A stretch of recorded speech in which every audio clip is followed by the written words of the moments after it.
All right, hello, welcome to our workshop on road diets. I'm Jim Collins, our Director of Transportation, and then we have David Buck, who's our Principal Planner, and Steve Godey, who's our Assistant Director of Public Works, that are going to be answering any questions and doing the presentation. What we're going to do is we're going to do the workshop between the boards and commissions and councils first. I got a short YouTube presentation, and then after that I'm going to give a PowerPoint, and then we'll take any questions or conversation from any of the boards or commissions or council. After that, any of the members of the boards or commissions or councils that would like to leave are free to leave. We're then going to have our regular scheduled meeting of the Traffic Review Advisory Board.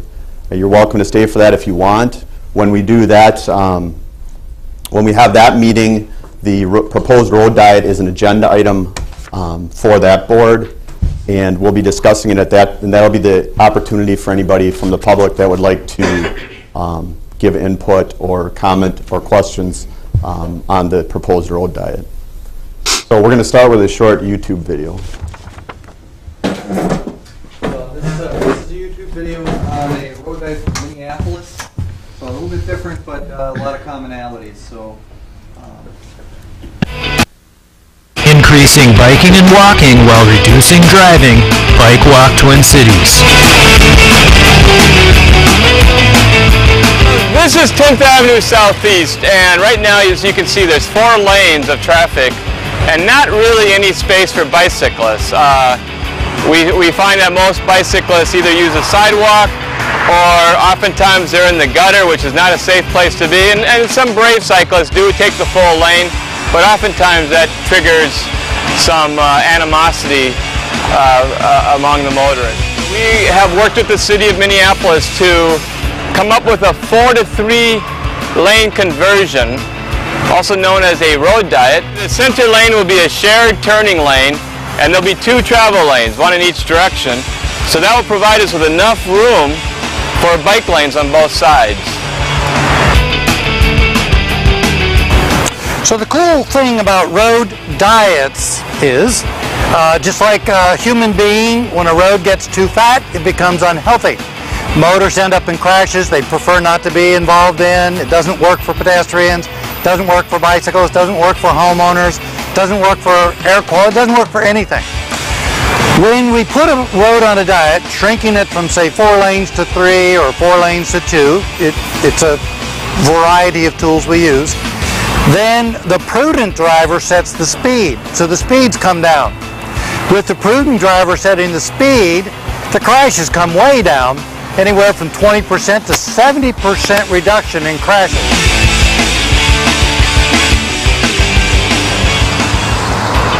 So here on 10th Avenue Southeast, we had about 8,000 automobiles a day traveling on 10th Avenue Southeast and about 600 bicyclists a day.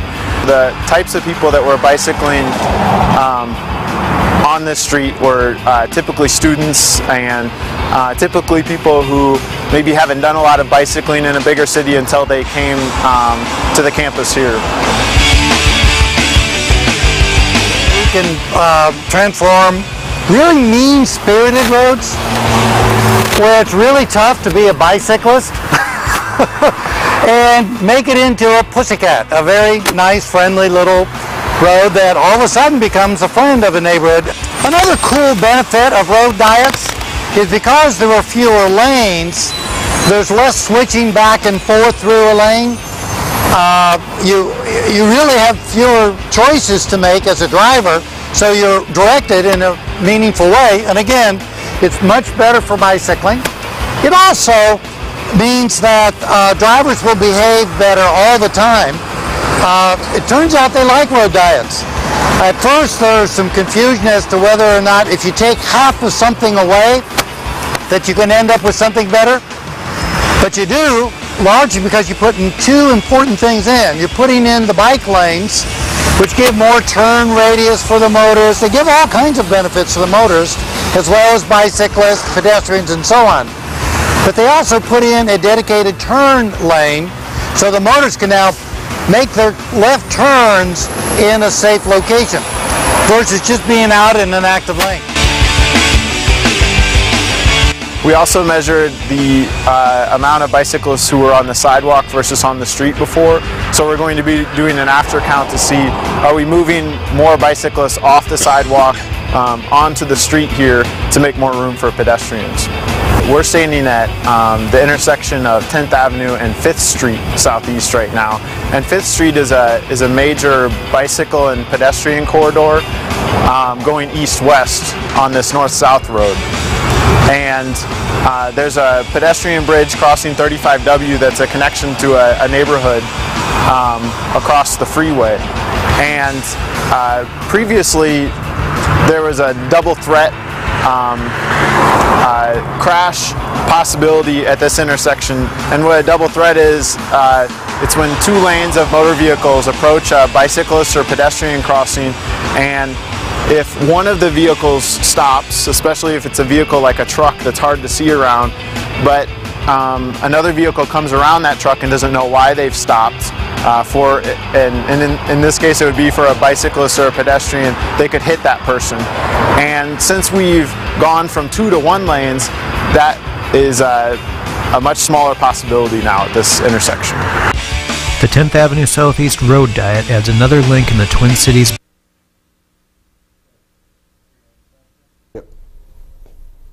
Okay, so that's an example. It explains a little bit about what a road diet is. Obviously, that's not exactly the same characteristics as we have, but it gives you an idea for the concept of a road diet and why they're so popular and what they're trying to accomplish. So I'm going to go through a PowerPoint presentation on road diets, and then for those of you that came late, what we're going to do is we're going to do the workshop on road diets between the councils and the boards and commissions. I'll give this presentation, and then we'll have discussion or answer questions among those groups, and then we'll take a short break, and the board and commission and council members that want to leave can, and then we're going to go into our regular traffic review advisory board meeting, and you're welcome to stay for that if you would like. That is the opportunity then for any of the public that would like to speak or give input on the proposal on Murdoch Avenue. So I'm going to go over the problem description, overview of the road diets, and then we'll have the discussion. The reason that this originated is Oshkosh has several intersections with higher than expected crash rates. And many of those intersections have negative offset configurations. Some of the high crash locations with signals, Murdoch in Wisconsin is one of the intersections that comes up annually as a higher crash location. This was through 2013. I just started working on the 2014 report, and again, it's at the top of the list. There are 14 in 2014. And then for stop-controlled intersections, we get a lot of comments and requests for something to be done at the intersection of Murdoch, Vinland, and Elmwood. And every year, it seems like we get a request for a traffic signal there. Again, this year again, it is on near the top of the list. There were 8 crashes there in 2013. There are 9 in 2014. So what I'm talking about with the offset is what we currently have is what we call a negative offset. It's where vehicles can go straight or turn out of either lane, and the main issue is that vehicles turning left either way can't see the curb lane if there's a vehicle offset. When we do a road diet or something similar to that, we get a 0 offset. So the vehicles that are turning left are facing each other, and they only have to cross one lane of traffic to make their turn. As you see, some of the high crash locations tend to have that negative offset configuration. And that's something that has become more recently through traffic engineering that the traffic engineers have started to notice is a definite crash trend. And for stop controlled as well, you can see some of the top ones have that negative offset configuration. So as the video explained, a classic road diet is where we go from 4 lanes to 3 lanes with a shared left turn lane. So this is just an illustration of that. You can go from 4 lanes, which is Murdoch currently is, to 3 lanes with bike lanes, or you can go to 3 lanes with sidewalks. That's the most classic road diet example. Some of the characteristics of the road diet, 4 lanes to 2 lanes with 2-way left turn lane and bike lanes. The maximum vehicular volume that they suggest for these is between 15 and 20,000 vehicles per day. It's been analyzed by the Federal Highway Administration as well as the Traffic Review Board. This is just some examples. There are numerous road diets throughout the country and case studies throughout the country that have been performed. And overall, they found that road diets have a 19 to 47% decrease in crashes and a 2 to 6 mile per hour speed reduction. In this particular case, Murdoch, like we talked about, from Algoma to Wisconsin, we have 2 high crash intersections. And this shows the current configuration where this is at the Elmwood and Vinland where we currently have the 4 lanes. And then if we did a road diet, what it would look like, it would go to the 3 lanes, 1 lane in each direction with a shared left turn lane, and then it also allows for a bicycle lane. Some of the questions: how would a road diet help safety and how would it affect traffic operations? Basically, there's 3 crash types that can be reduced by going from 4 lanes to 3 lanes. The first type is rear end crashes. Before, if the first vehicle stops, make a left-hand turn, this car has the potential to rear end it. Whereas when you have a road diet, the left turner gets into the center lane and traffic continues flowing. The second type of accident that can be reduced with a road diet is side swipes. In this particular case, the left turner's stopping traffic in this lane. The car behind him doesn't want to wait, so he goes around and has the potential to crash with that vehicle there. Whereas if the road diet, again, we get the left turner off into their own lane and traffic can continue flowing. The third type, and this is probably one of the more common ones I see at the intersections, I alluded to it earlier, is the left turn broadside, where this vehicle is turning left. Since this car is blocking his view, he can't see the car coming through here, so they start to make their turn and they end up having a crash here. Whereas with the road diet, we get that left turner again off into the left turn lane. It can see the opposing vehicle. It can see the oncoming traffic in the curb lane. Some of the safety benefits of the road diet in this particular instance on Murdoch Avenue would be from 2008 to 2013, there were 169 reported crashes on Murdoch between Algoma and Wisconsin. 14 were rear end, 11 were side swipe, and 49 were the left turn broadside. Like I mentioned earlier, that's the most common. Including only those crashes which directly match the schematics, the road diet potentially could have prevented 47 of those 169 crashes, which is more than 27%.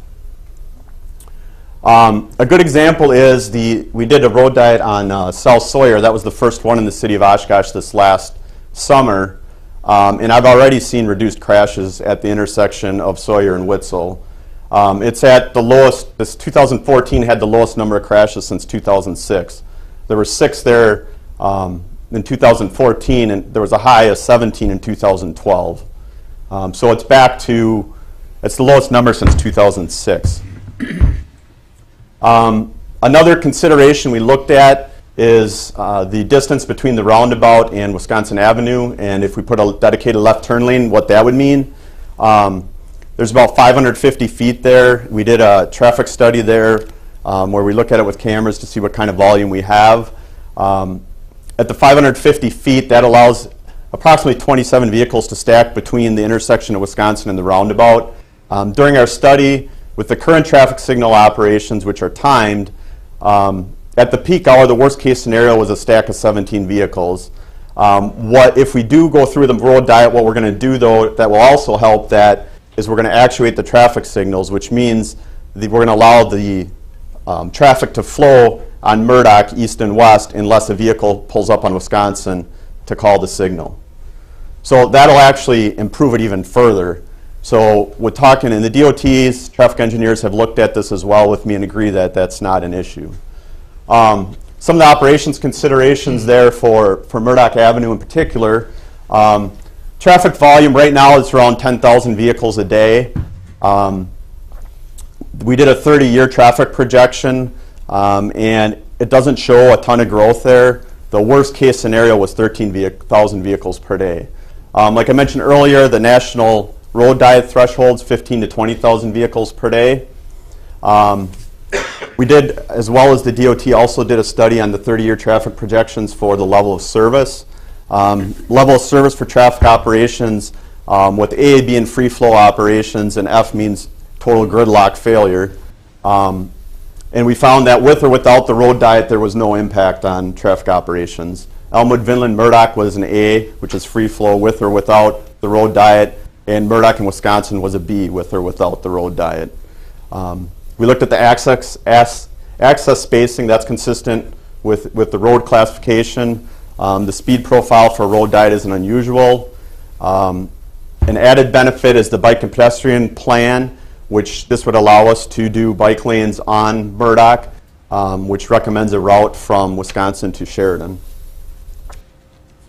This is a case study, one of the road diets they did in the mid-2000s in Florida, where they did basically what we're proposing here. They went from 4 lanes to 3 lanes with the shared left turn lane and the bicycle lane.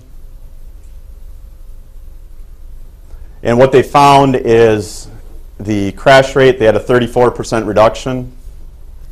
The injury rate, they had a 68% reduction. Speeding analysis, they had a significant decrease in speeding as well. Pedestrian volumes increased after they did the road diet, and bicycle volumes increased 30%. And then they did an after study. They found that the road diet reduced speeding, increased bicycle volumes, increased pedestrian volumes, reduced crashes, and increased pedestrian satisfaction of their residents. This is actually an example locally from the city of Neenah. They actually have done a couple road diets in the last couple years. I talked with their traffic engineer and he provided me with this data. The first one is on Commercial Street. They did a road diet there in 2013, and they had a similar problem. They had a corridor where they had high crash rates at intersections along Commercial. So this shows you the crashes. They use a year per mile before and after, and then the reduction rate at each of the intersections. So you can see between Bell and Street and Alcott Drive, for example, they had 100% reduction in crashes. And he just did this analysis for 2014. So at each intersection, they had a significant reduction in crashes since they've implemented this road diet. And then they also did so this is just all the different intersections. You can see that they had quite the reduction. The other one they did was at at South Green Bay Road. They installed a road diet there in 2012, and they had an accident reduction rate of 41%. Before to after. Go back one more time. Oh, and then this middle part just shows that also their speeding was reduced after they did the road diet pretty significantly, between 1 and 17%, and then in some up to 59%. So what we're looking at locally here is a proposal to implement the road diet concept, including bike lanes from Sheridan Avenue to Wisconsin Avenue. And like I mentioned earlier, we'd actuate the traffic signals. And then another benefit is we would add pedestrian buttons at Wisconsin Avenue to cross Murdoch, which we don't currently have. And then we would implement the left turn lanes on Murdoch Avenue at Wisconsin and Murdoch in conjunction with the traffic signals. So this is basically what we have on these schematics here as well. It shows the lane markings that we would propose for West Murdoch Avenue. It shows that basically from Sheridan, we're going to start the road diet about Sheridan. If you want to go back one more. So we'd transition into the road diet at Sheridan. Our initial after we did some research, we had an issue with truck turning movements from Algoma to Murdoch, so we're going to start it a little further down here. But you can kind of see what we're proposing, and then they're also on these poster boards as well. And this is from Crane to Walnut, where we'll have the shared left turn lane, 1 lane in each direction in the bike lanes. And it continues on from Walnut to Western. And then this shows from Western Street to Jackson, the roundabout there.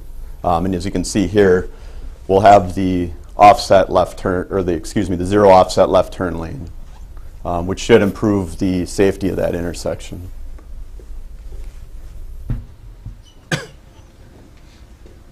And then David's going to talk a minute about how that correlates with the bike and pedestrian plan. Yeah, I'll just be really brief with this, being that it's really about crashes. But in 2011, the City Council adopted a pedestrian bicycle circulation plan.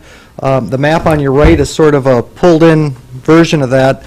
And what you can see is what I'm showing is from Wisconsin, which is this blue line running north and south, down Murdoch.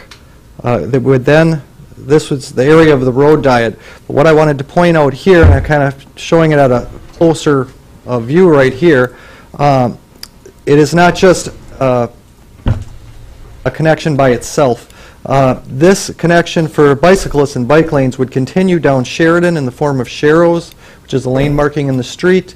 It would then continue down Bent, crossing Algoma to Arboretum.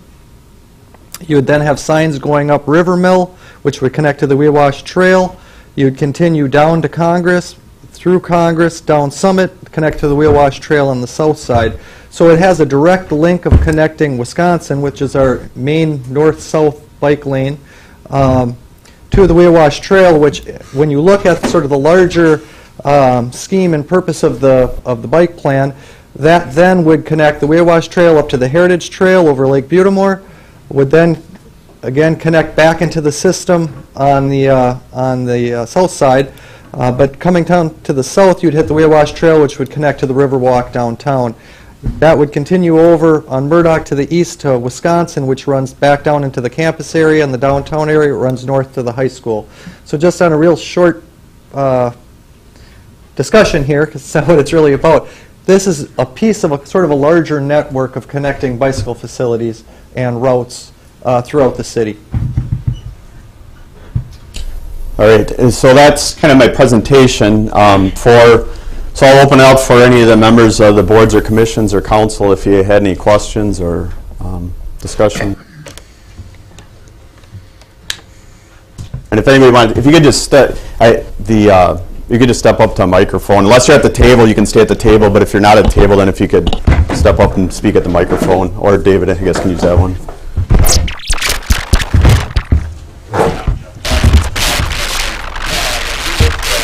The capacity density of being 9 to whatever it was, 8 to 10,000 cars per day.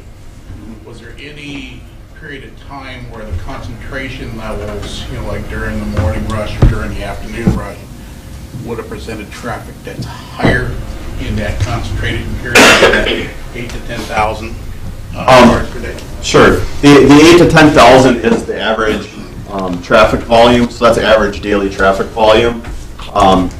So that's a number per day. That's not per hour. I mean, there's a peak hour on whatever street you're on, which obviously, if you took that peak hour and projected that out, you could potentially get something higher. But when you look at the traffic engineering analysis, is they base them on an average daily traffic volume. But from looking at the peak hour, we really didn't see too big of an issue there either.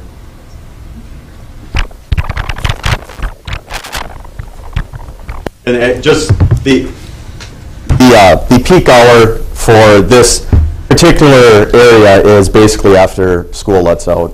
So when I spoke about Wisconsin and Murdoch, the peak hour was about between like 3 and 3:30.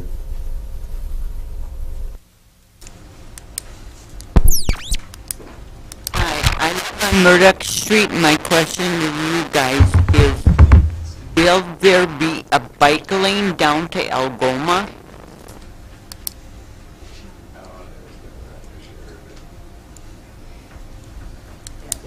Sure, I can answer that. Basically, what we're planning on doing is taking the bike lanes to Sheridan, and then taking Sheridan over to West Bend, and then West Bent will cross Algoma.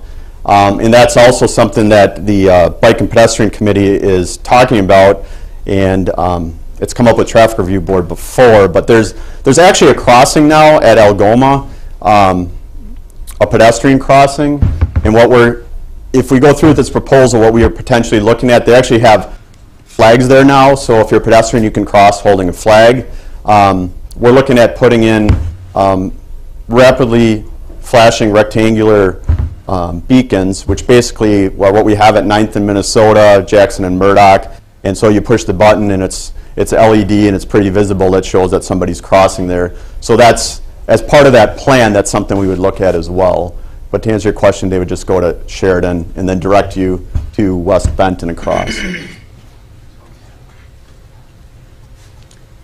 I'm Adam Belcarelli from the Bike and Ped Committee.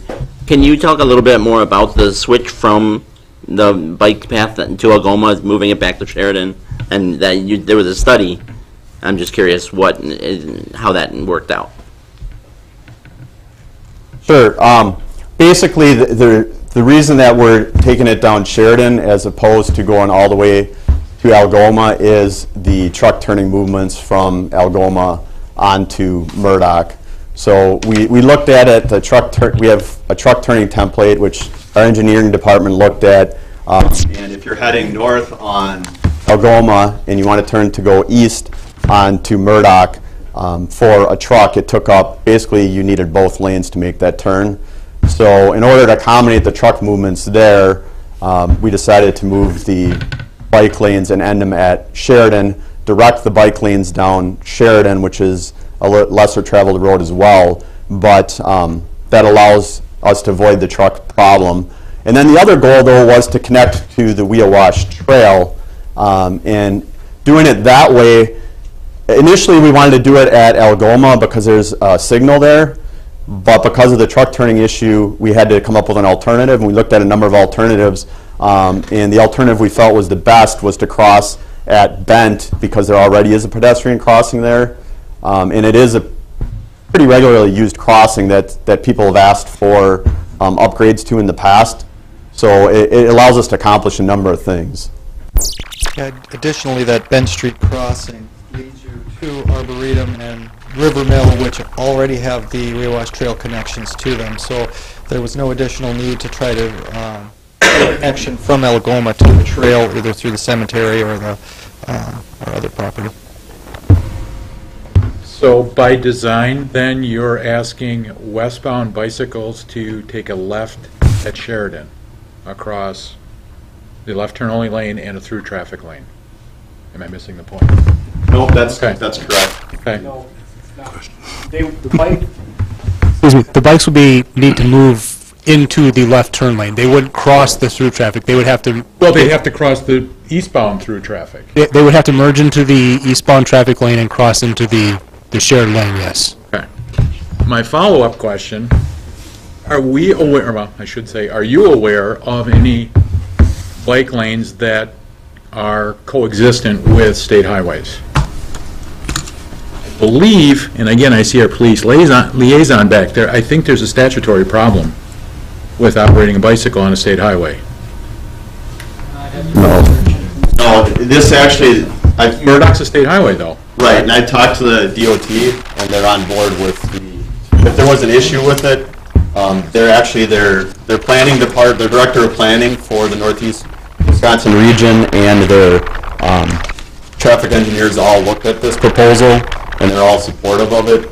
Actually, we had a public meeting last month where their director of planning and their planners attended, and they did not see any issues with this proposal. I arguably didn't have the time today to call Madison myself, but I'm not, again, you're the expert, but I'm not thoroughly on board. Those would have been the representatives from the Northeast DOT, Department of Transportation out of Green Bay, out of that office. Correct, yeah, and we did, as we were looking at the Murdoch Avenue Road diet, they've been in the design phase since the beginning. Well, again, would you... Especially as it related to around the roundabout, but Would you concede that, and again, no offense, that planning and enforcement are two separate issues? I mean, obviously, you've got administrative law and you've got 343, 346, then here too. Again, all I'm asking for is a clear-cut delineation that it's... University Avenue in Madison's a state highway. Bike lanes all over the place, Dan. Is it 18? It's 151. Yeah. It's the alternate 151. It's not one. Well, I mean, again, we're splitting hairs, Mark, but okay, I'm thinking, but it's been a while since I've actually driven on one. 151 in University Avenue was built to accommodate that too. So it's a different scenario than what we've got here. Okay. Yeah, and that's, and again, that's an added benefit to the road diet, be allowed to have the bike lanes. We can do a road diet without bike lanes, however, it really supports the bike lanes.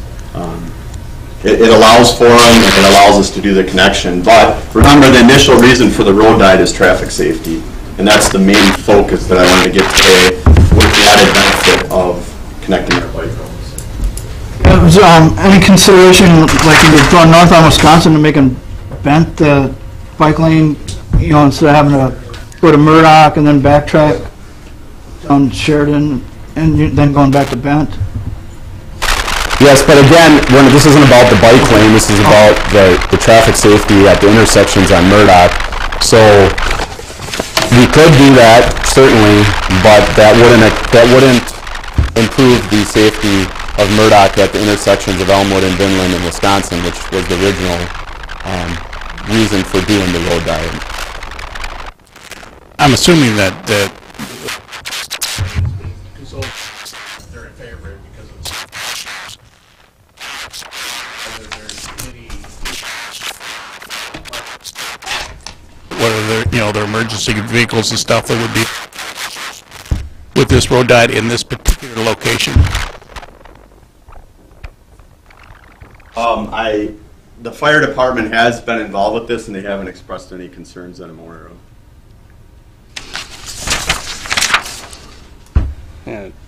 On the crash data that was taken on here, was the majority of it based on speeding or line of sight issues? The majority of what I saw was based on the number one cause of the crashes was the broadside left turns with that negative offset configuration. Okay, I've got a question under statute 349.23, parent 2B, and this is the authority to designate bicycle lanes and bicycle ways. In paragraph B, it says a designating governing body may, after public hearing, prohibit through traffic on any highway or portion thereof designated as a bicycle lane, except that through traffic may not be prohibited on any state highway. So that's where my confusion comes up, as far as, because that is a designated state highway.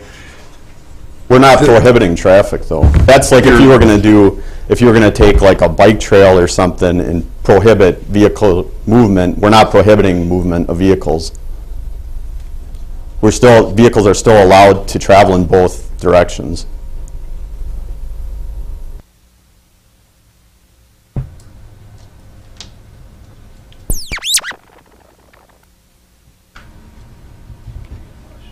Are there any other questions from the boards or commission? Again, I just want to remind you, this is for the boards and commissions, and the council will accept the public comments when we get to the Traffic Review Advisory Board. I'm Kathy Propp with the Plan Commission, and I just have a comment. I think from a planning perspective, this makes sense. There's no parking on Murdoch now, so we're not removing that.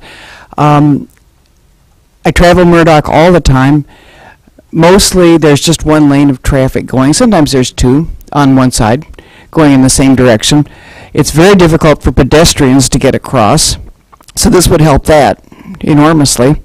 I think it's worth trying, personally, And the worst thing that could happen is we'd try it. In a couple of years, you'd restripe it, and you'd go back. So we're not talking about concrete removal or anything like that. I'd like to see the traffic review and the city council try it.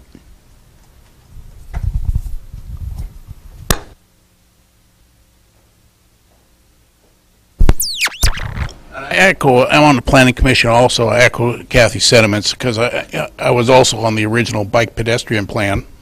I see a couple familiar faces here, and we talked about this at great length on multiple occasions, not just for particular Murdoch, but on some other streets that we have here in the city because of the safety issue and the interconnectability that Dave was talking about.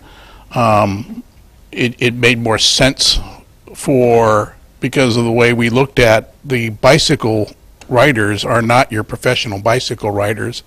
They were the average bicycle riders, the mom and pops with their family.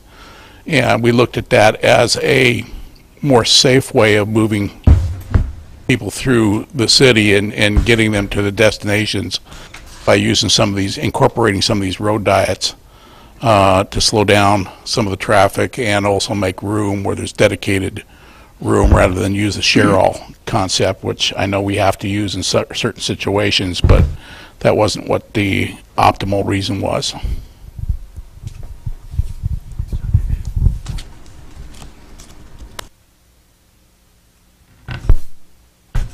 Is there any problem putting a crosswalk at Sheridan through the shared turn lane? That's something that we would want to look at. If we go forward with this proposal, what our plan is to, once we get it implemented, then to look and see what the need was for a crosswalk there. There is the potential to do that, though, yes.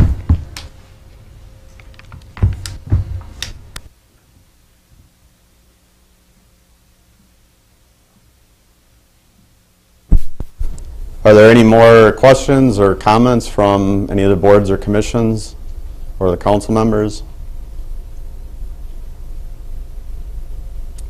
Okay, if not, what we're going to do then is I welcome you to stay. We're going to take a short, probably no more than 5-minute break.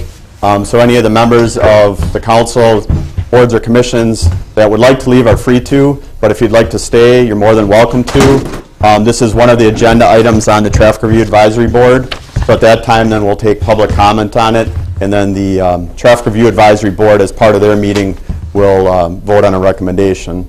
And then what will happen, and our chairman, Tim, will get into that when we get into our meeting, is then their recommendation will go to the council for consideration at their next meeting. So thank you, and we'll take a short break and reconvene at 4:45.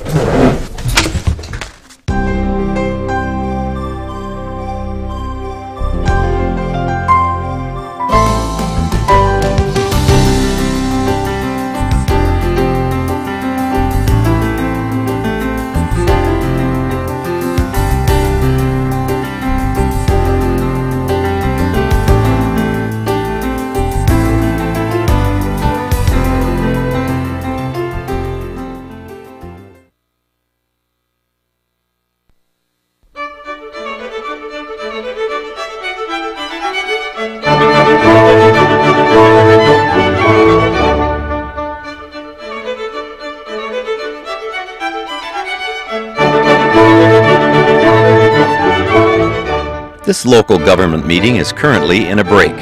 Please stay tuned for continued coverage. For broadcast times of local government meetings, check our website at oshkoshcommunitymedia.org. You're watching City Cable 10, your source for government programming in the Oshkosh area.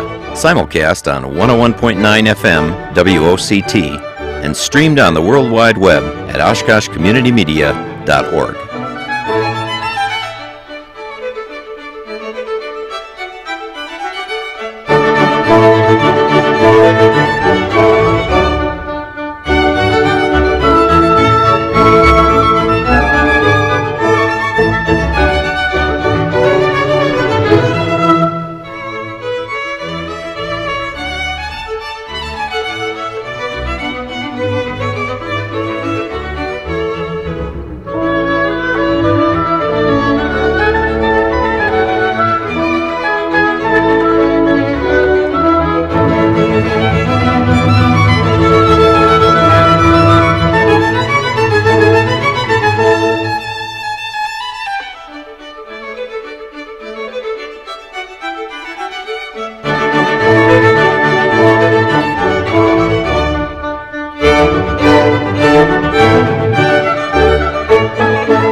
This local government meeting is currently in a break.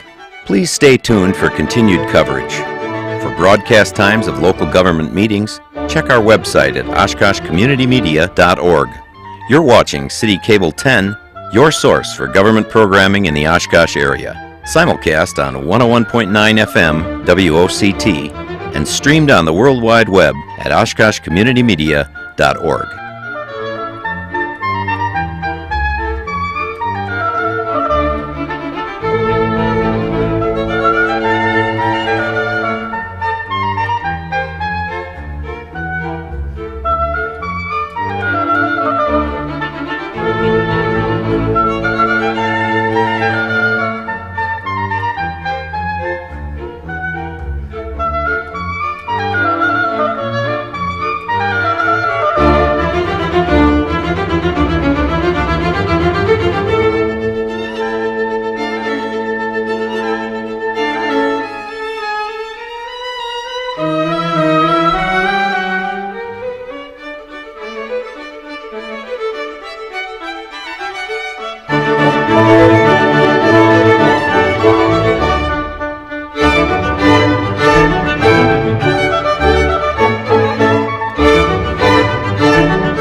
This local government meeting is currently in a break.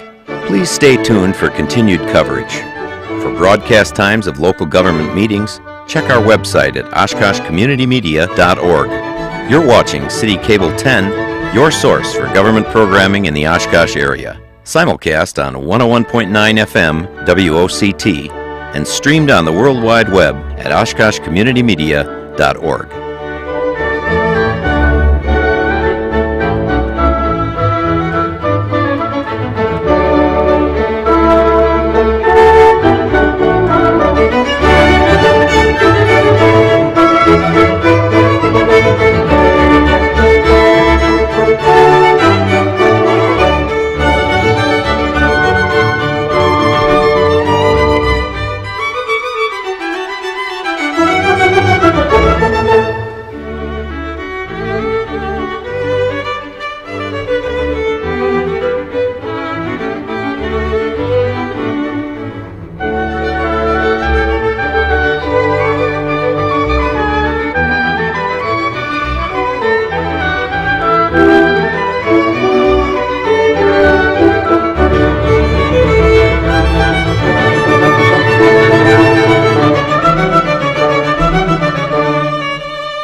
This local government meeting is currently in a break.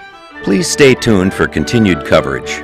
For broadcast times of local government meetings, check our website at oshkoshcommunitymedia.org. You're watching City Cable 10, your source for government programming in the Oshkosh area. Simulcast on 101.9 FM WOCT and streamed on the World Wide Web at oshkoshcommunitymedia.org.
This local government meeting is currently in a break.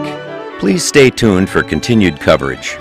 For broadcast times of local government meetings, check our website at oshkoshcommunitymedia.org. You're watching City Cable 10, your source for government programming in the Oshkosh area. Simulcast on 101.9 FM WOCT and streamed on the World Wide Web at oshkoshcommunitymedia.org. got that one car, you know, and then you gotta. Yeah, and you don't expect it, so it catches it by surprise. Yeah, especially, you know, if you're used to driving that Monday through Friday, no parking is allowed.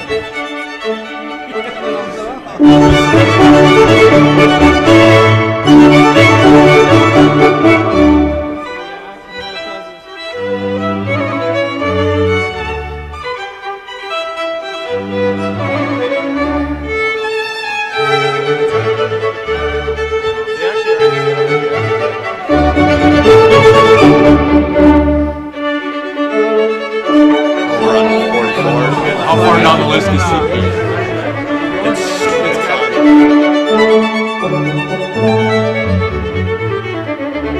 a left-hand turn on the right lane. Going West Street.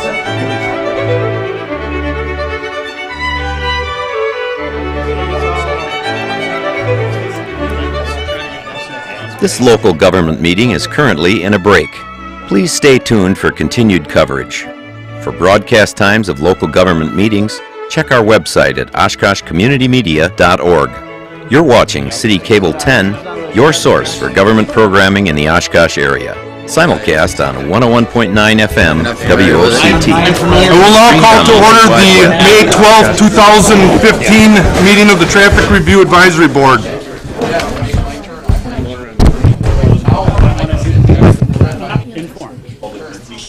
Good afternoon and welcome. The Traffic Review Advisory Board reviews items of interest regarding parking and traffic within the city of Oshkosh. We are an advisory board, and our favorable recommendations today will go before the Oshkosh Common Council. The council can accept or reject any recommendation from this board. If the board does not recommend an item and you don't agree with our decision, you may discuss the item with any common council member, and the council member may sponsor a new ordinance regarding the item. All items recommended by this board require 2 readings before the common council. The first reading will take place on Tuesday, May 26, 2015 at 6 p.m., and you will be allowed to comment on the item at that time, though the council will take no action. On Tuesday, June 9th, 2015, the item will be on a second reading, at which time the council will take action. You will again be allowed to speak to the item. For this afternoon's meeting, I will read each agenda item, at which time, if you would like to speak, please step up to the podium and give your name and address. I do ask that you keep your comments pertinent to the agenda item that you are speaking to. The item will then come back to the board for discussion and action. Okay, we got approval of minutes. So moved. Second. All in favor? Aye. Okay, new business. A request for road diet with bike lanes on Murdoch Avenue from Wisconsin Street West to Sheridan Street. The current condition is a 4-lane road. This is basically what we just had the workshop on. We're looking at doing a road diet on Murdoch from Wisconsin West to Sheridan to help improve the intersection safety at the intersections of Murdoch and Wisconsin, as well as Murdoch, Vinland, and Elmwood. And in conjunction with that, it will also allow us to add a pedestrian crossing and actuate the traffic signals at Murdoch and Wisconsin. And additionally, it will allow us to connect bike facilities from Wisconsin, from North High School, over down Murdoch, over to Sheridan, across Bent, and then connect to the Weewash Trail. So that's an added benefit. But as our workshop and our public, we had a workshop previous to this meeting, and then we also had a public meeting last month where we discussed the benefits of road diets in general, and particularly what the benefits of this road diet would be. We looked at the 30-year traffic volumes along with Wisconsin DOT's engineers and planning departments, and all indications are that a road diet makes sense here and would lead to improved traffic safety as well as improve the operation of the facility in general.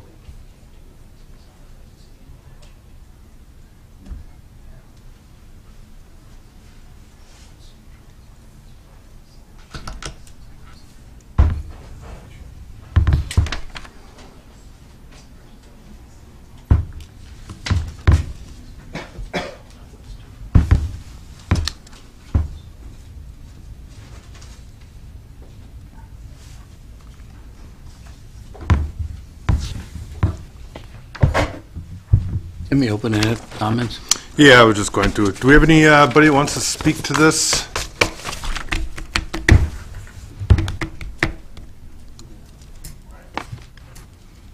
Em, if you want to step up to the podium, give us your name and address, please.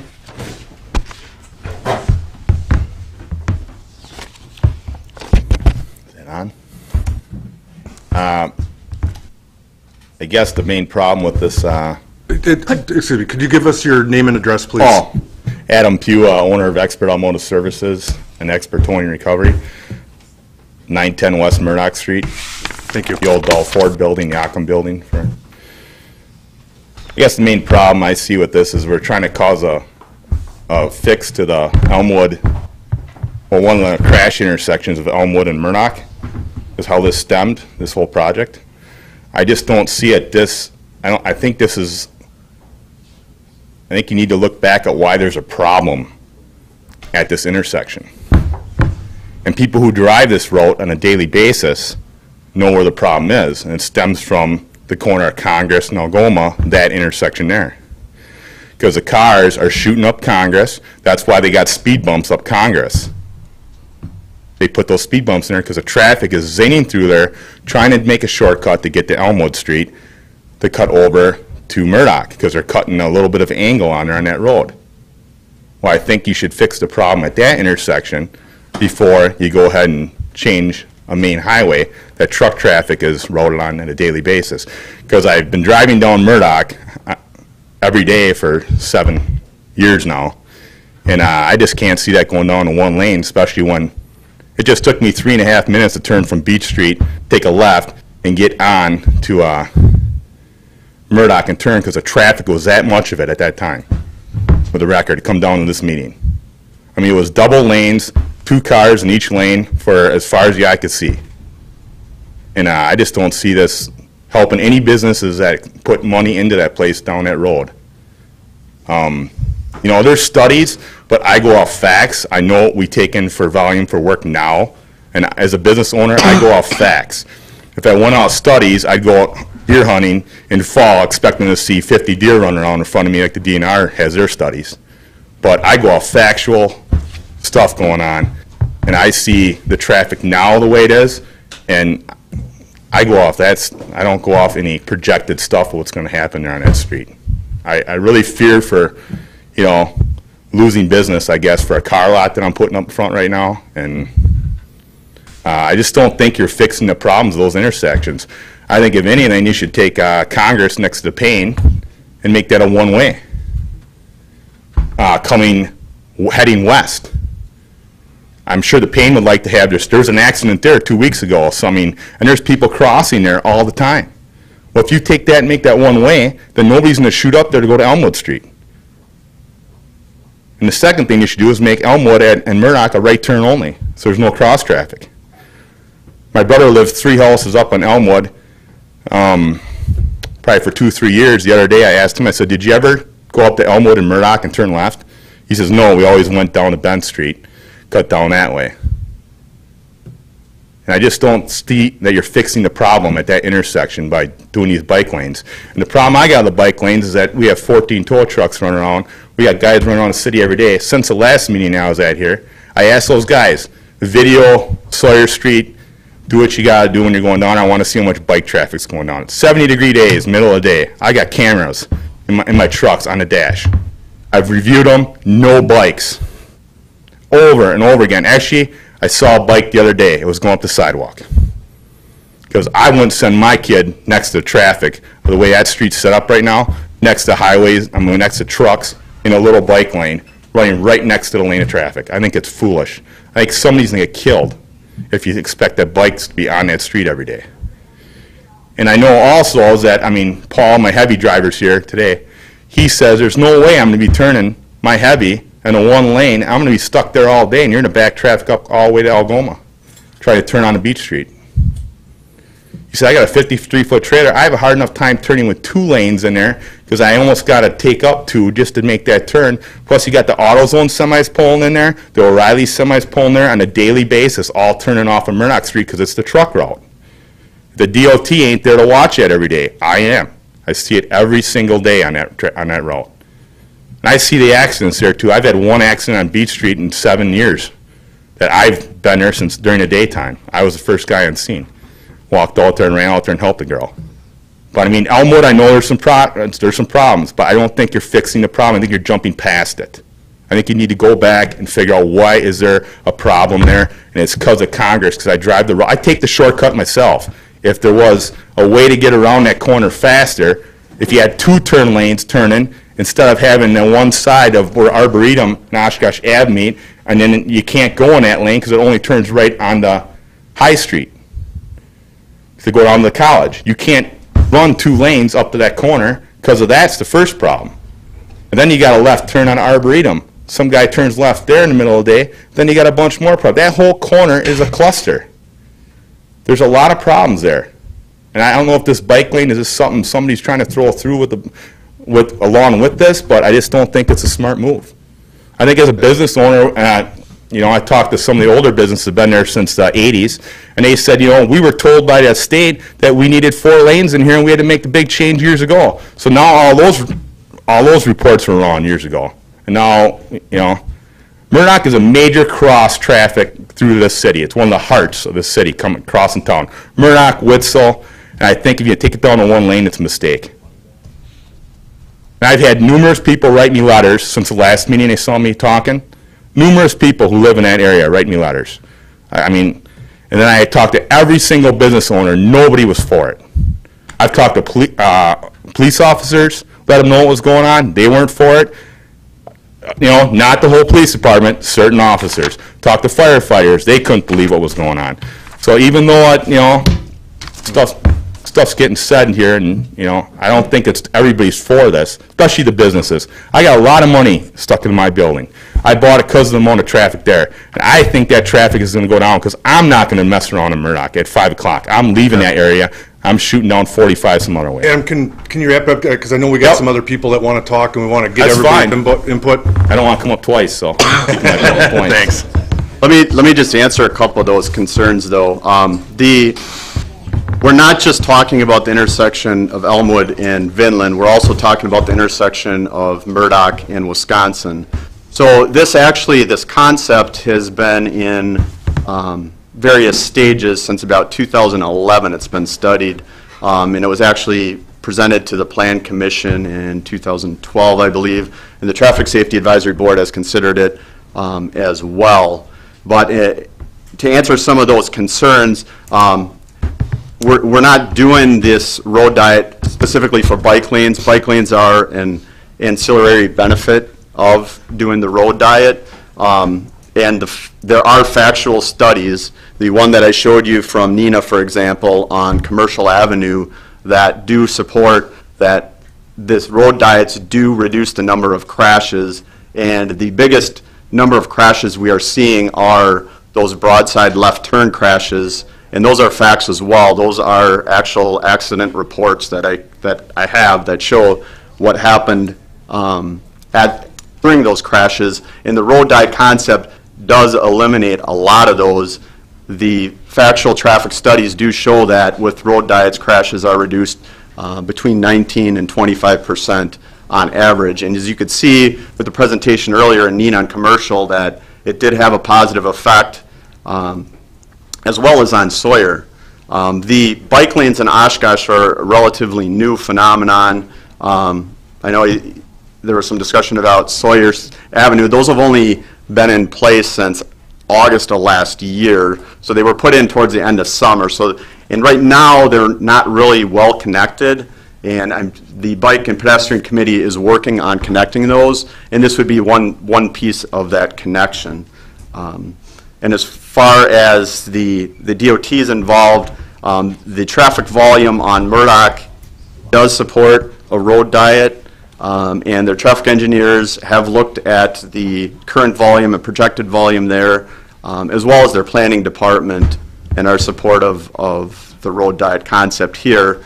Some of the recent examples, Commercial Street and Neenah, and then also some of the other ones nationally, initially the business owners thought that they were going to reduce traffic to their businesses, and what they found out in after studies that actually, in a lot of cases, increased their business because it made the left turn lane and getting those vehicles over makes it much easier for that traffic to turn in and out of their businesses, and it also makes it much easier for pedestrians if they want to go to those businesses.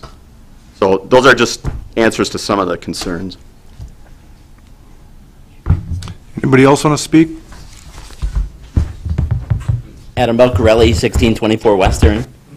I'm also on the Bike and Pedestrian Advisory Committee, and a lot of the things that we looked at when I looked at this on our committee, but also things that I noticed just crossing those streets there, is we need to make people slow down. No matter what else happens, the reduction in speeds there is going to help everyone, and more people are going to come to those businesses if it's a less dangerous place to ride and walk and use that area that way. The other thing to keep in mind is this doesn't actually change the size of the road at all. So all the same turns, all the same vehicles that fit on there now will fit on the road the same. It's just going to be, everyone around you is going to be going slower and going to be having less choices to do dumb things. And so they will be paying more attention to the one lane that they're able to be in, and then all the other vehicles are going to be able to move the way they move. So, thanks.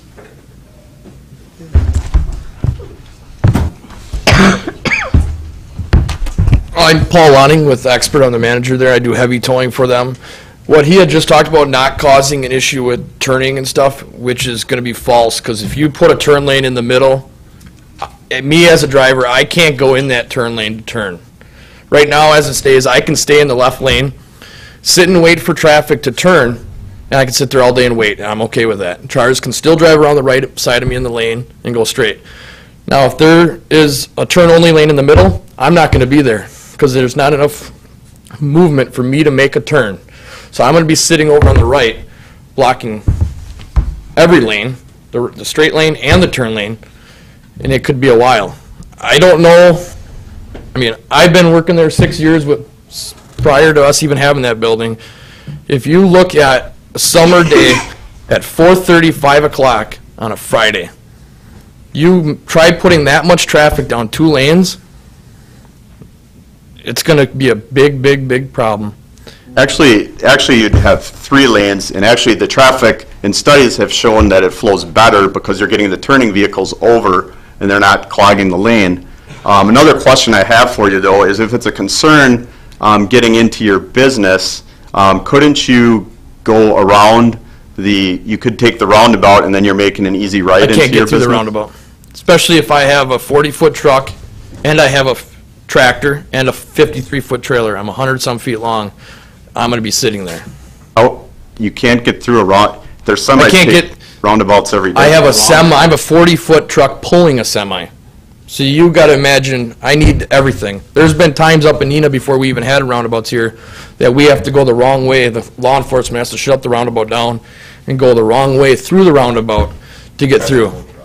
Yeah. So how do you get into your business currently? Currently now, I can sit there and wait. Traffic can come around, and I can turn at a right angle and take time. But if this changes and you have a bike trail and the turn lane's in the middle, I'm going to have to crowd the right side even more, which is going to interfere with the straight lane. So they're going to have to sit and wait. And it's not, I'm not even concerned about my part because it's not very often. But the biggest thing is I don't know how you can consider putting, traffic's going to go fast no matter what. You're not going to stop accidents. You could reduce it. But the problem is the lady or the husband that has the bike rack on the back or the kid, you're going to be foolish having cars coming by at 30 miles an hour, 35 miles an hour rushing. Can't we do something if it's about the bikes and stuff and the crashes, do something else rather than try to congest it down to 2 lanes? I think we need to, I know you guys said you've been looking at this since 2011 or whatever, but putting it to 2 lanes is not the answer. And that's just my personal thought, but I think that you need to reconsider. It's not even about the bike thing, but there's a big safety issue there. I wouldn't bike down 41. And it's granted it's at different speeds, but still, there's a lot of traffic coming. That those people that are on bikes now are riding on the other side streets. Like somebody said earlier, there isn't, a professional biking people here. The people that don't really know biking, they're on the side roads because they're not very good. They got their kids with them. They're not going to be coming down a white line making sure that somebody doesn't get hit. So I would just consider other options like Adam had talked about before, about down by the Payne, making a one-way and trying to reduce the people that are speeding, trying to do a shortcut at 8 o'clock in the morning to get to Murdoch to cut over on Vinland. If you could close that down to a one-way, people would be forced to come down Algoma, take a right on Murdoch, and follow traffic and not have to drive 30 miles an hour through speed bumps. So that's all I got.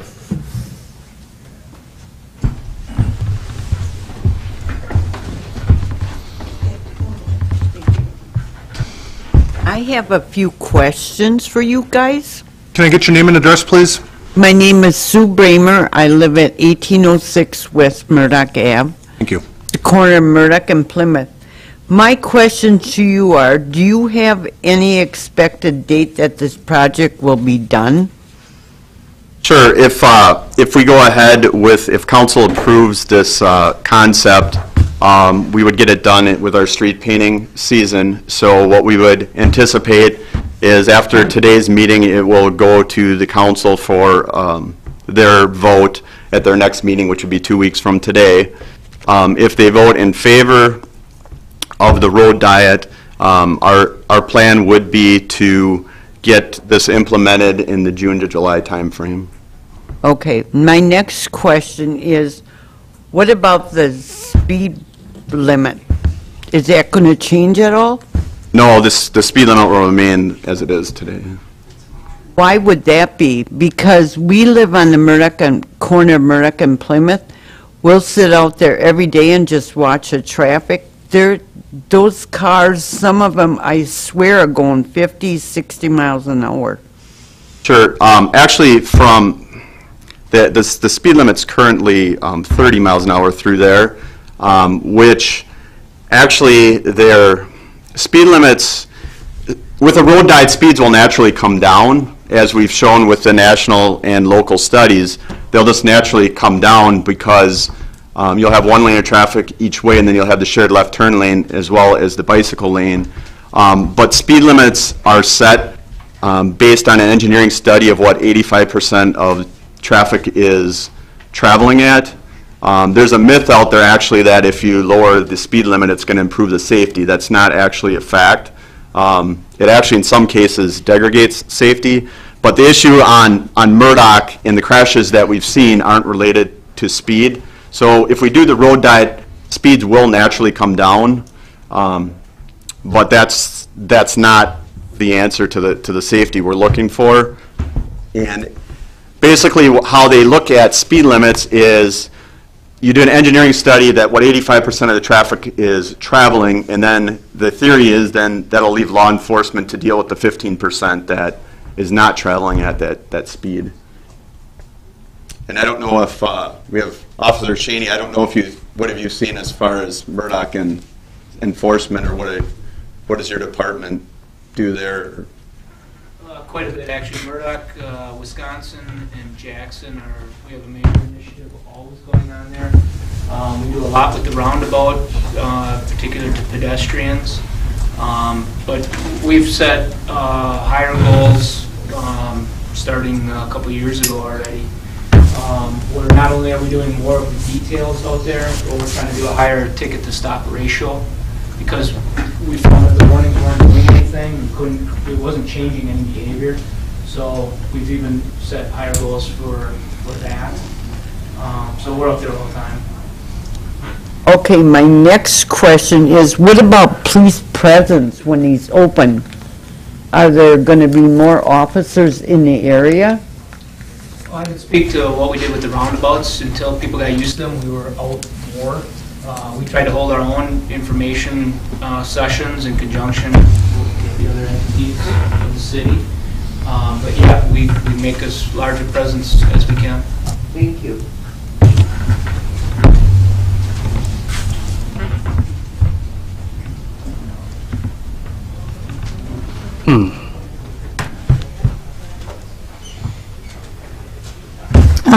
My name is Judy Holst, and I own property at 1406 and 1412 West Murdoch.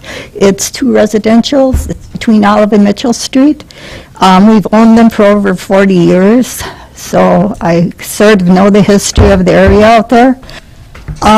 What I see is the overall pattern of traffic. There's industrial traffic in the morning, there's a flow of that, and after that then it proceeds to the school traffic, and then in the evening it's the same thing after school, and then the industrial traffic there. Now, what I see as being a problem is the corner of Elmwood and Murdoch there. I think that there should be some type of a stoplight or something there. I think it would slow down the traffic, being to the fact that there's always a lineup of cars on Elmwood and Vinland Road, and the traffic is the Christian school on Vinland Road, North High School.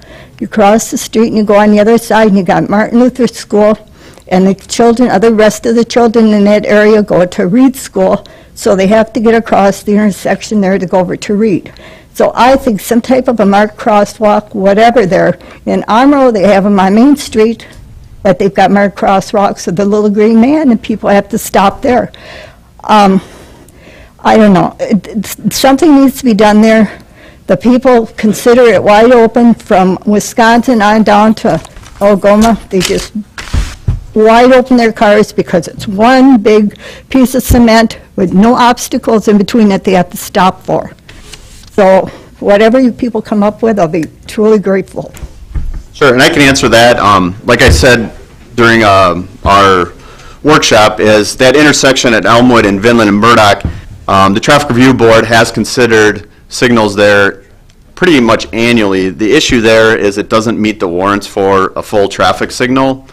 So what my predecessor and the Traffic Review Advisory Board looked at was what were some alternatives there, and one of the alternatives that we're looking at is the road diet, which will improve the intersection safety for turning vehicles. Excuse me, but there is still a big backup of traffic coming from Elmwood or Vinland, either way, and you have to wait 15, 20 minutes at least. And then if you're going to, like, what do you say, accelerate your lights or something, that's going to prolong that time either farther, and there's no other alternative. You've got to get through that intersection there. Sure. Well, with the road diet concept, that should help the vehicles flow better because you're getting the left turning vehicles out of the traffic lane. So the other issue there that you're speaking about is basically the traffic volume is before and after school for the most part. It's people going to and from school. So that is something that we are going to look at to see what we can do as far as the pedestrian crossing there. And then when they put Murdoch Street, which at one point was a country road, the culverts on each side, they took and they shortened everybody's driveway on each side, and then they took away the parking, okay? So the people on the south side of the road, if they want to have company over, their company has to park on the side streets. They have to walk across the highway and park on the side streets on like Olive, Mitchell, Elmwood, Sheridan and there, and then they have to proceed to walk across the street to even go visit people there. So that's another issue. But I mean, the thing is the other thing that happens there is there's like maybe 4 houses to a block. So then if people take and come and they turn on their turn signals to turn, and they aren't going to say turn into Olive Street or Mitchell Street, they've got to go 2 doors farther to turn into the driveway, then the cars are right on their butt, beeping at them because they're thinking that they're turning on the intersection and they're not. They're turning into the driveway because you've got to put your signal on in, considerable time. So, I don't know. But I mean, please take those things into all consideration, You people almost have to go out there and sit on a sidewalk and see exactly what goes on there because your traffic studies are different. The paper don't really tell the story as to what's going on out there.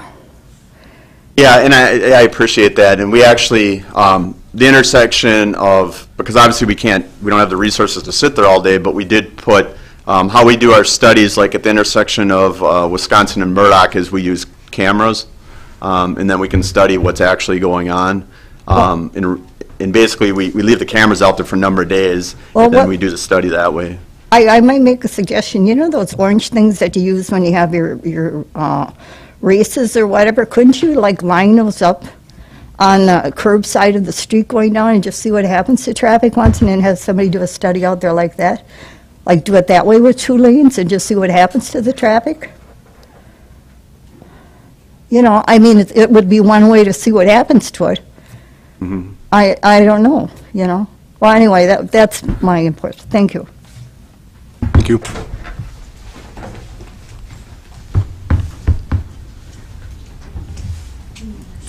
I'm Paul again from Expert. This is just a quick thing. Instead of trying to do all this changes and stuff, easiest problem to solve would be, because it's all stemmed around Murdoch and Elmwood.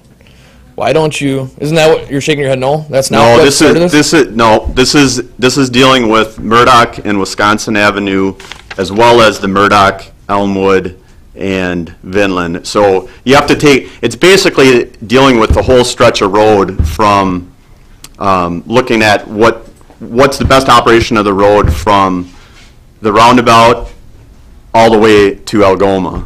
So this is going to go through Wisconsin? This is going to be implemented there? The road diet will start at Wisconsin, where we'll have left turn lanes, and then it will end at Sheraton, where then it'll go back into Fort. So it ain't going to solve any problems at Wisconsin, because you're not going to start until after Wisconsin. No, we're going to start it at Wisconsin. Right now there aren't left turn lanes, so coming out of the roundabout we'll have left turn lanes onto Wisconsin, and that'll solve the number one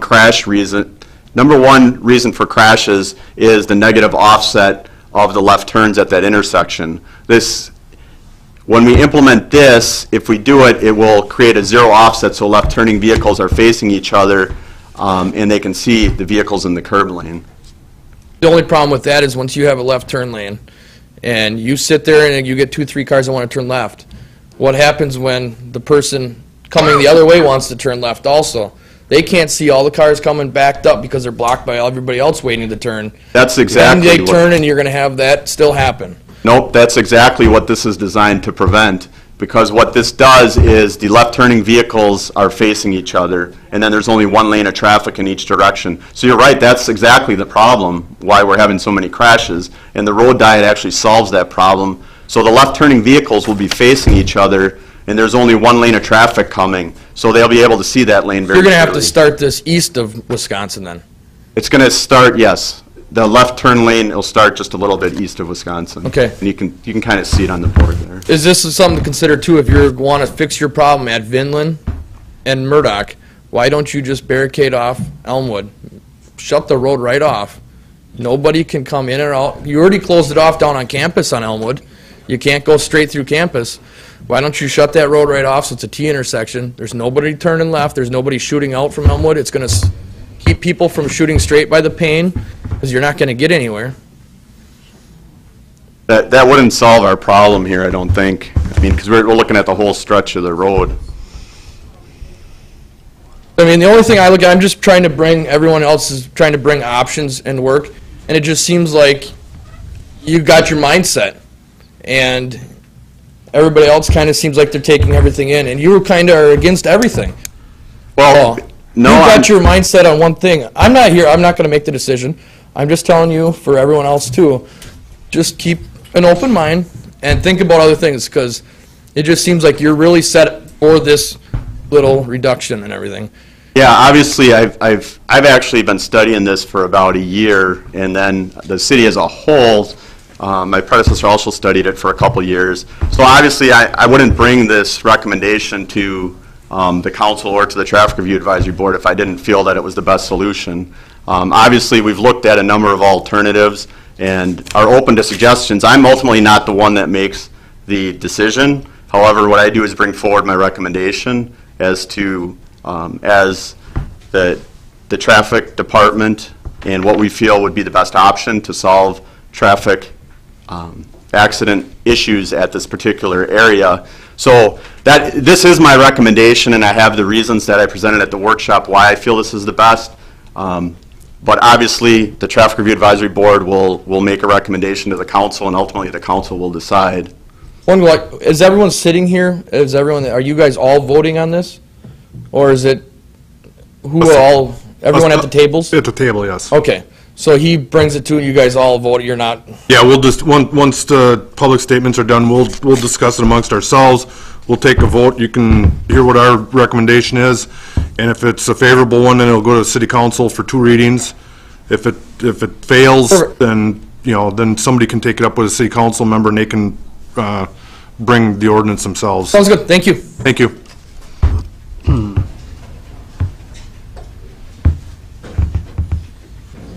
Anybody else have any comments to make?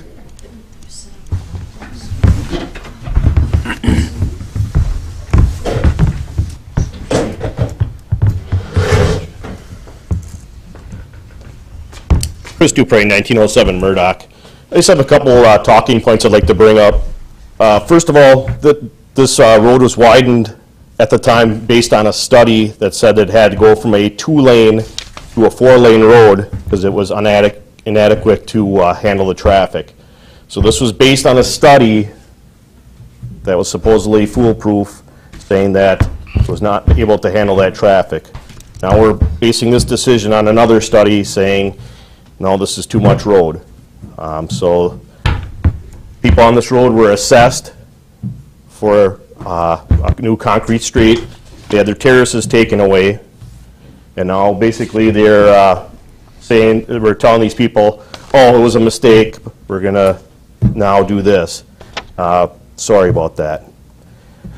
Secondly, these people who have businesses on this street have stuck a lot of money into the street. They've had a lot of new businesses open up on this road.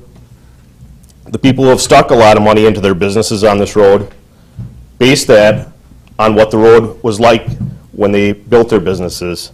Basically the Old Folks Home, AutoZone, O'Reilly Auto Parts, all those businesses opened it up because it was a 4-lane road on a state highway. Thirdly, this program with the bike lanes and such is based on the Complete Streets program. Complete Streets program is up to be cut by Governor Walker in this next budget, so I'm not sure if that's going to be a program that you're going to see coming up on state projects or LRIP projects in the future. That's all I have. I can just speak to those 3 points real quickly. Just the, as far as the road goes, obviously, things change with time. I don't know the DOT when it originally went to 4-lane road or what happened there, but obviously, as with anything else, things change. But the issue here isn't whether the road can support 4 lanes of traffic or 3 lanes of traffic. It's the gist of this was to improve the intersection safety. And road diets are a newer concept, and we had a YouTube presentation earlier that explained why the issue of road diets came up. And there are a lot of streets in the country that are overbuilt, and they do operate more efficiently with the 1 lane of traffic in each direction and the shared left turn lane. So I'm sure you're correct that at one point they decided to make it a 4-lane road, but that doesn't mean that it's going to be like that forever, or that's the best option forever. Just like anything else, things may have changed. But the second issue with the business owners, I really haven't heard, other than obviously I've heard from the gentleman from Expert for Towing, and then from your business, Pizza King. That's really the only opposition I've heard to this plan. I have also heard from a couple residents that were unable to attend the meeting that do support the plan. Unfortunately, one of them was disabled and couldn't be here. So I think there's obviously, like anything else, there's some people are for it, some people are against it, and ultimately the council will have to decide what the best thing is for the city of Oshkosh. But finally, I just want to talk to the complete streets. So you're correct. There currently is a state law that when you're constructing a facility with funds from the state, which is actually that you have to consider complete streets. So if you're constructing a new facility, you have to consider all usage of the facility, which includes bicyclists and pedestrians. In Governor Walker's budget, he did propose cutting that requirement out of the budget. Now, whether that'll pass or not, I don't know. Cities and municipalities are still free to do what they feel is best The caveat is currently, if you construct a new facility using state and federal dollars, you have to consider the complete street, whereas if that passes and he gets that removed from the budget, then you wouldn't have to do that. And I don't know, Steve, if you explain that, did I explain that well enough? The only exception I think maybe is I don't know that it's going to exempt federal dollars. No, if it's a project with federal dollars, you'd still have to take into consideration bicycle and pedestrian movements. Now, obviously, if it's a sidewalk that doesn't link to any other sidewalks, there are a bunch of exemptions that you can pull out of complete streets legislation, but it is federal legislation and a state right now. That is a good point. It is a state law right now. So, give you an example. When new streets are done in the city, North Main Street, for instance, it has to be analyzed to determine pedestrian and bicycle necessity, and if it's, I mean, you have to argue the point that it's not, that you can't have these facilities. So they're not really an add-on, it's almost a, you can try to pull away. Yeah, and the complete streets law is in relation to new facilities, whereas this is an existing facility. We're not using any new dollars, so it wouldn't apply in this case. But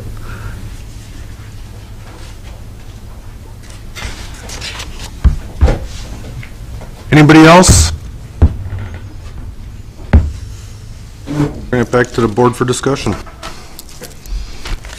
Dan? Looking at the position you're taking, Jim, is that it's solving both the problem at Vinland, Elmwood, and Murdoch, and the problems at Wisconsin and Murdoch. If we take a look at them separately, two separate distinct issues, can the problems at Murdoch and Wisconsin be solved by 2 left turn-only lanes and an actuated signal? And if not, why not? That's potentially yes. Okay. So that being said, let's just hypothetically assume that's a done deal, again, just for the sake of argument. What then can we do at the other intersection to solve that problem without going to a road diet, just to play devil's advocate?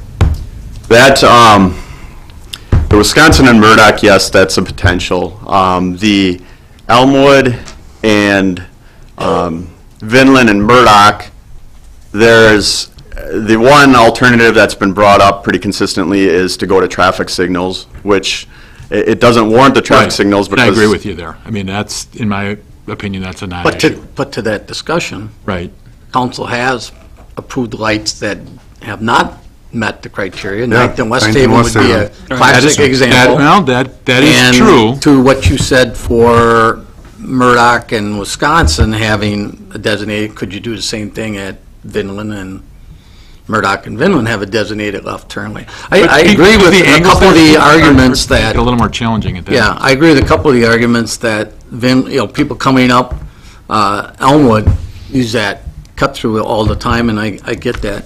I don't want to take your discussion. No, I was just going to say, I'll wait. I think the geometry at that intersection make it a little bit of a challenge to make those 2 left, or to put a traffic signal there with left turn only lanes, because it's hard enough now, just the way the geometry shapes up. And the other, I know you mentioned before, I mean, another alternative, you'd mentioned our last traffic review advisory board, is a roundabout, but there's really not enough room for a roundabout there. You'd have to acquire quite a bit of property, I think, to make that work.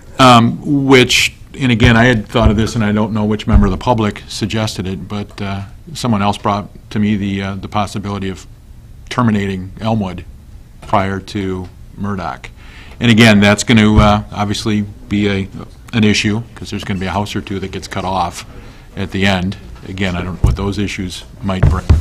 But then that solves the problem, because there is an opportunity to take at least a left-hand turn from westbound Murdoch onto Elmwood. I just think there's a better solution. And again, I feel for the guys at Expert trying to get a 100-foot trailer making a left turn. I spend quite a bit of time talking with kids about staying away in those situations for trucks trying to make left-hand turns. I can't imagine, I've ridden in the front of a 72 trying to make a left-hand turn, trying to do it 100 plus. It's got to be almost impossible. Yeah, and I understand that as well. It's just I guess my argument would be that, like the gentleman said, it doesn't happen that often, and obviously if they have to, for the few times a day that they have to block that lane, that's they're probably blocking some of the traffic now. I mean, it's just, that's what's going to happen for those few times. Well, but worst case scenario, Murphy's Law, it happens at 4 o'clock in the afternoon. What kind of queue distance do we have before we start backing up through 4 intersections? I don't block any traffic right now. And again, well, you probably restrict the right lane. No. None? You don't eke over the white in the far right lane? Okay. Well, then, how, if you're in the shared left turn lane, you're still going to only be in one lane? What's the difference? The lanes are going to be left turn lane would be more center of the road, so I Yeah, have so to go you- in and block the straight lane. Yes, the swing. Yeah, because his turning radius is reduced, so he's got to stay in that through lane to complete the turn, sure.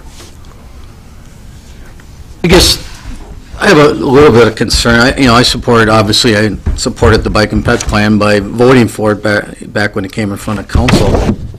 I still have some struggles, and I know this isn't all about the bike pedestrian, but I have some struggles with putting major bike lanes on major roadways.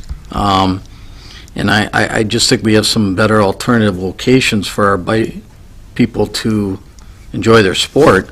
I have a real concern about turning left from Murdoch onto Sheridan, crossing traffic, whether, there's one lane or not, because they're putting themselves out in harm's way at a 30-mile-per-hour speed limit area. And, I go back to what I just said a few minutes ago. We have put stop-and-go lights at intersections that do not meet the traffic accident criteria because it flows traffic.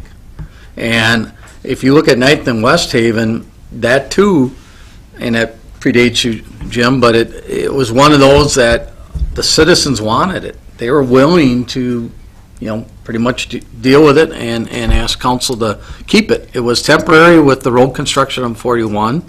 Then it was going to get taken out, and they petitioned the council to keep it. The council kept it. They were going to pull it again, and they petitioned again, and now it's permanently going to be put in there. This really, from my time, and I've been on the traffic review 4 out of my 5 years plus on council, the Vinland, Elmwood, Murdoch intersection has come up every year, and it's always about people can't get out. People get out, they get broadsided. I think we have to address that intersection along with Wisconsin and Murdoch. And I'm not sure, even though I support road diets, and I think Sawyer Street's a good example of that, but it doesn't impact as many businesses. And that was a concern, I know, when it came up in front of us at that time about parking and some of those issues. But I'm not, even though DOT supports this and our statistics support it, I'm not sure I could support it when it comes in front of council. I haven't totally made up my mind, but at this point, I can't support it. I just want to clarify one thing with the shift in the distances. The actual shift in the total distance from where the truck could be sitting to turn is 4 feet. It's not a whole lane, it's simply shifted 4 feet to the center of the pavement. Okay, thanks. Well, I drive this stretch of road 2 times a day, every day, if not more. In the morning, I'm coming through there about 6 a.m., and it's steady traffic, both lanes, both directions. You take that down to 1 lane each direction, yeah, it would manage, I'm sure. My biggest fear is bike lanes. I don't like the idea of bike lanes on that road. That's a main artery on the north side of town running east-west. There's a lot of commercial vehicle traffic that utilizes that coming off 41, whether it's at 21 or at Algoma, coming down to Murdoch to access Jackson Street, whatever. Now, if Furno Ave continued through to Jackson Street, like was hoped for some years ago, that would probably relieve all of the commercial motor vehicle traffic because they'd have a direct feed into the North Industrial Park. But that hasn't happened, so you get all this traffic, and I see a lot of commercial motor vehicle traffic. My father-in-law lives at the Waterford, right on the corner of Vinland and Murdoch. I came out of there today before coming to this meeting. I had to wait 10 minutes to turn left to come eastbound on Murdoch.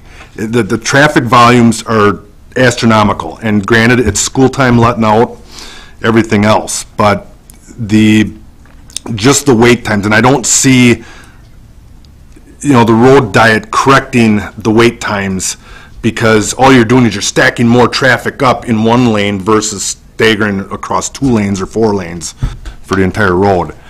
But my biggest fear is the bike lanes. I am not in favor of putting bicycle lanes on a state designated highway. That's all I got to say. Yeah, your key point on, the east-west artery there is, you're taking 4 lanes, putting it down to 3 lanes. I think you're going to limit that flow of it. So, I mean, Mr. Becker talked about the Wisconsin intersection being something that can be fixed. No big deal. But I think, looking at that Vinland intersection and Elmwood intersection, doing something there. And even though it doesn't warrant the traffic lights or whatnot, but I think that could help, the flow of traffic there as well. And also not having bike lanes on that major artery there is something that I not really back either. And I think if you put traffic signals up in that stretch, that's going to calm traffic in itself, because now you're giving them another obstacle that they have to get through, so they're stopping, starting. So. Anybody else? I think we should move along to the council and let all the councilors give their input. They answer to the citizens more than we do. We're appointed members, whereas they're elected, Well, but there's nothing stopping the council from taking it back up. If we decide against it, they can still bring it back up as their own ordinance. So, I mean, we're just an advisory board, nothing binding here. So, I think we still need to take a vote on it and pass our recommendation on to the council, and then it's in their hands, and they can do what they want. Yes, ma'am? I have a suggestion or a statement. Why would they risk the fact that the traffic is going to be backed way up? Right now, in busy times, when they're waiting for the light to turn green on Murdoch, going right or left on Algoma, the traffic will be backed up sometimes to Sheridan Street. If they come along with these bike lanes and reduce it to 2 lanes, one going each way, the traffic's going to be backed up further than that. Well, the plan is that when you're coming up to Algoma, it's actually going to go back to 4 lanes. Oh. Right up there at Sheridan. So you're not going to lose any of that room to stack vehicles. Okay. So that section is kind of, the bike lanes won't be down that far, and you will have the 2 lanes in each direction. What about putting bike lanes on some other streets like Bent, Congress? Would that be better? Well, I think what we need to do today is and I'm just going to speak to that point about Murdoch real quickly, is one of the issues we have there at the intersection of Algoma and Murdoch is those traffic signals are actuated. There's actually a magnetic field at that particular stop light, and what happens is some vehicles don't pull up to the stop bar. So generally we see with older citizens, but if they don't pull up to the stop bar and you stop too far back, it doesn't call the signal to turn. So that does cause some backups. We're looking at some potential ways to fix that issue.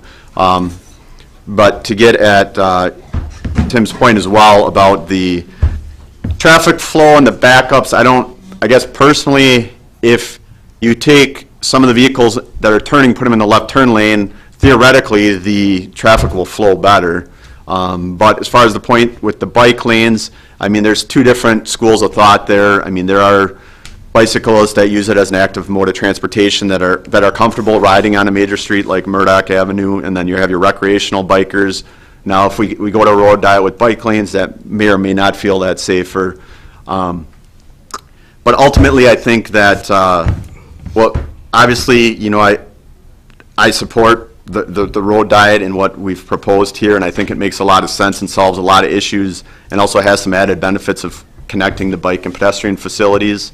But ultimately, like Mr. Schuster said, the board has to make a recommendation, and then that recommendation will go forward to council, and we'll go from there and see where this goes. Yes, if you'd step up to the podium and give us your name and address, please. I'm Chloe Weinschneider, I live at 1609 Jackson Street. And I know what you're talking about by wait time. Now, you know, Murdoch and Jackson are both very busy streets. Been on Jackson Street now almost 50 years, and you just learn that you have to wait. And for myself, if I was on Murdoch, I would prefer having the road diet because the traffic will self-police itself. It will definitely slow down the traffic, and it'll make living a lot better. The noise will be less. So either way, if you have to wait for the backups from the road diet, I think I'd much rather wait for that than the wait that I have now with 2 lanes coming at me. Because it's speeding, it's noisy, there is lane hopping going on, it just, all kinds of negative things with it. And that would be eliminated with the road diet. So I think Murdoch could benefit from it. Thank you. Any other discussion?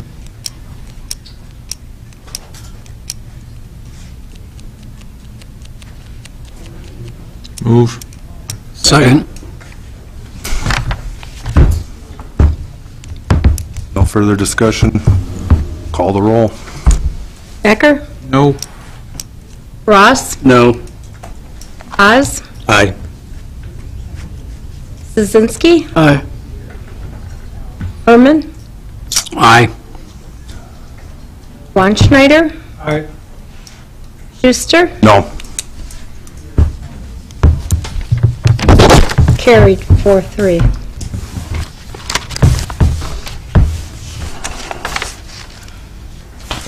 Any other business?